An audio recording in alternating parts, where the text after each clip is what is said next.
Another bite, and I was suddenly starving, ravenous, choking down mouthful after mouthful. My eyes stinging, my throat burning. I cleared my plate. When Mom added seconds, I scarfed that down too. Would you like coffee or orange juice? Mom asked. Orange juice, I whispered, my mouth full of bacon fat. I didn't realize something as mundane and boring as breakfast would shatter me in half. Mom filled my glass. I downed it in one, jumped to my feet, and grabbed my backpack, pulling my phone from my pocket. 7 texts from Simon. I'll take the side streets, I said, wrapping my mom in a hug.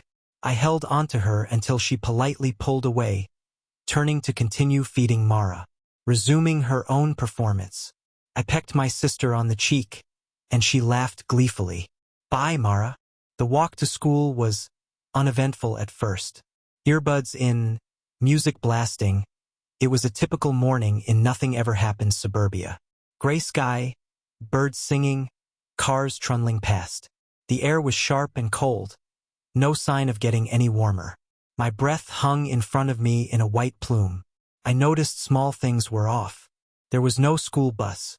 Kids were walking instead. Car was parked outside our house. Engine running. No driver or license plate. I took the side streets, Mom's earlier warning echoing in my head. Hey, honey! A voice startled me. I looked up, removing an earbud. It was a woman, dark hair pulled into a bun. She was wearing nothing but her robe, her bare feet sinking into old leaves. The woman was swaying back and forth, half-lidded eyes fluttering. Have you seen my son? She whispered, her voice soft. I can't seem to find him. I forced a smile, the pit in my gut gnawing deeper. Sorry. I sidestepped her quickly.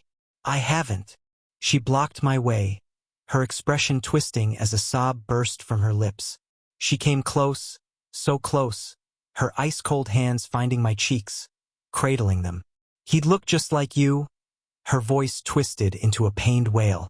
When he's all grown up, I know my baby will look just like you. I ducked my head, mumbled an apology, and catapulted into a run. My chest ached. My lungs burned. My breath came out in startling white. Out of breath, I pulled out my phone. I started to call Mom, then stopped, ending the call before it could ring. She'd never let me leave the house again if I told her about the woman. I checked my texts instead, jamming my sleeve into my mouth to stifle rising panic scalding my throat. Simon, Mom finally let me come to school. I'll be in class. See you there. Simon. Dude, what the F you think? This man just approached me and asked me to get in his car. Said his wife sick? Simon. Okay, I'm at the school gates. Alive LOL. Simon. Where are you? The school's pretty empty. I'm heading to class. Simon, no teachers. Dude, the school is fucking empty. Do I go home or? Simon, NVM, there's kids in class. Reyes, are you okay? A familiar voice brought me back to reality. I was standing in front of the school gates, my hands trembling, my breath shuddery. My phone felt wrong in my hands. Karina Crawford stood in front of me, her usually narrowed eyes softened around the edges. Her tight blonde ponytail was replaced with awkwardly tied pigtails dyed blue at the ends. It was different, but I liked it. Very Harley Quinn.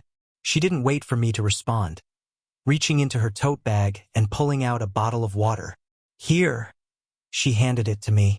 You're super pale. I took it gratefully, downing half the bottle. The water loosened my throat. I managed to smile, slipping back into my perfected role. Thanks. Karina didn't smile back, ushering me to walk with her. After a slight hesitation, I did, joining her side. Karina took a deep, exaggerated breath as we stepped through automatic doors into school. Simon was right. It was eerily silent. The main hallway was empty. Karina didn't seem to notice. So, I know it's none of my business, and you're probably going to scream at me for saying this, but I have, problems sometimes. She played with the bottle with nervous hands, her gaze stuck to the ground. With anxiety or whatever. So, every Friday after school, I see a counselor. I couldn't resist a laugh, quickening my steps. My throat was tight again. My breathing felt wrong. My mind spun with excuses to get away from her. Bathroom? I could say I felt sick. But the bathrooms were too far away. Karina was staring at me, expecting a response, expecting me to act like Milo the asshole. I didn't want to talk to her. I couldn't fucking breathe. Karina Crawford was the last fucking person I'd expect to call me out on my shit. Still, somehow my mouth worked on its own, choking on a reply. I laughed. Too loud. Too performative. I walked faster. What makes you think I need a therapist? Karina followed me, matching my pace. Well, for one, the way you acted on Friday night when we won, she hissed. That wasn't excitement, Milo. I've been in the theater club since freshman year. That was acting. Karina, I started to lie. She cut me off, blocking my way. Get your shit together, Milo, she said, her tone hard, but her words were soft enough to mean something. Everyone can tell something's wrong. You're not as good an actor as you think.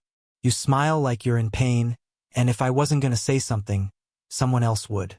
Louder, so everyone else can hear it. Karina stepped back with a sigh. Literally come to therapy with me on Friday.